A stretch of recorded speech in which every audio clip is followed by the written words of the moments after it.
Seattle's Morning News. As we shared with you last week in his exclusive report. I liked writing that this morning. Feliks reported that the WSU Press, the academic publisher based in the heart of Cougar Country at Washington State University in Pullman, was threatened with closing down after 96 years because of budget cut. And Feliks is back here this morning with an update to the story and what sounds like a new chapter for the WSU Press. See that little what I did with that metaphor there about a new chapter? Isn't that reports clever? of its demise were exaggerated? Yeah, is that well, saying? you know how these things work out sometimes. It was last Tuesday when a Facebook post from the WSU English department spread the word that back in July, the Department of Marketing and Communications had cut funding to WSU Press. That Facebook post was taken down, of course, as these things often are. We were able to speak with Editor-in-Chief Linda Bathgate and with Vice President of Marketing and Communications Phil Weiler. The story was that the press, which publishes books about Northwest cultural and natural history, was going to shut down at the end of the year. Now, VP Phil Weiler was somewhat cagey, and we did speculate on air last Wednesday that some kind of solution was perhaps being put together behind the scenes. Our story got a lot of traction on social media, many comments from people saying they would write letters to WSU President Kirk Schultz.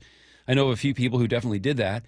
And then Friday morning, we got the news from WSU that the press will be saved and will become part of WSU libraries. Now, I got the whole story on this from Chris Riley Tillman.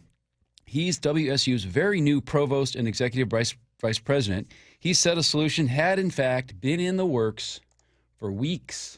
I cringed a little bit at the idea that this would look like we were responding to external pressure when we were already going down this path. And so there will certainly be events in the future where we have to close things and we will get external pressure and we won't be able to go in a different direction because sometimes you have to do that. Now, Provost and VP Chris Riley Tillman recently came from the University of Missouri. He told me he'd only been on the job for a week or so when early last month he had his regular meeting with Trevor Bond, who's the interim dean of libraries.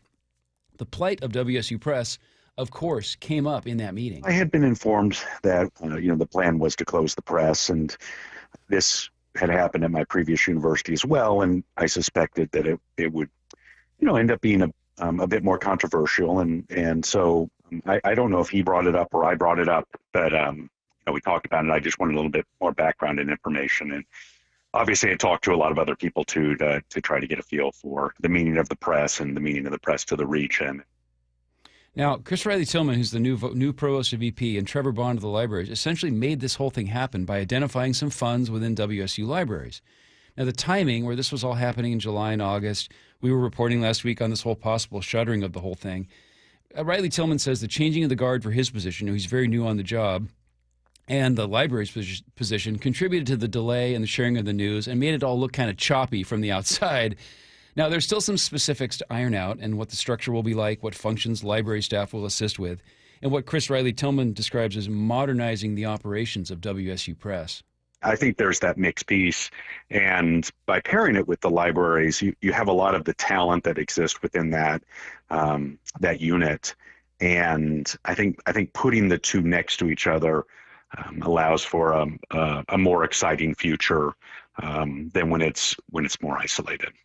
They might do electronic books, they might do shorter press runs. There's all sorts of things they could do that are short of the draconian move of shutting the whole thing down.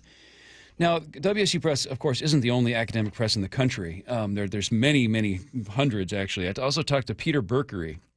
He's executive director of the Association of University Presses, which is a national group, to get some context about the headwinds facing WSU Press lately. Now, when I was talking to him, I described academic presses as getting subsidies to operate, right? These aren't profitable businesses. They're not self-sustaining. And he said, no, in our jargon, we don't call them subsidies. We call them institutional budget allocations. Which I think is, because that's so. Sounds a lot more official. Yeah, every department gets institutional budget allocations. Every department at a university is subsidized, right? Anyway, now Peter Berkery's been on the job for about a decade. He says he sees situations like what just happened at WSU Press about once or twice a year at different institutions around the country, but it's very rare for a press to actually ever be shut down. Solutions are typically found. And as an industry, he says that field is actually growing. The conventional wisdom is that university presses are in financial crisis. And that's actually really not the case. Our membership has grown by 20% over the past decade, largely from, at least within North America, largely from the founding of new university presses. So, and the word about the future isn't plastics, it's academic presses.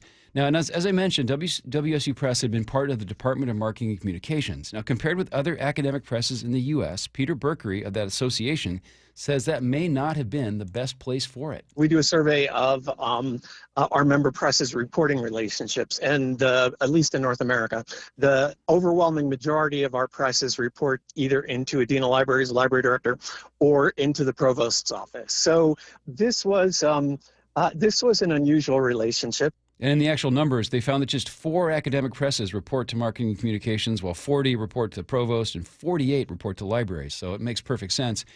And so while the past 6 weeks have been stressful for WSU Press staff, and they did lay off one person who's probably not going to get their job back. Mm-hmm. And the news last week was uncertain at best. The new structure might be a really good thing going forward. And new WSU Provost and VP Chris Riley-Tillman definitely sees the silver lining in all of this. But I also hope, broadly speaking, our community sees this. They see that we value it and that the press will receive some additional attention, some additional support, hopefully some more sales. Buying the books of the press is a wonderful way to support the press, and you get incredible books and incredible stories and incredible literature. So I'm not sure things being a little rough are always a bad thing.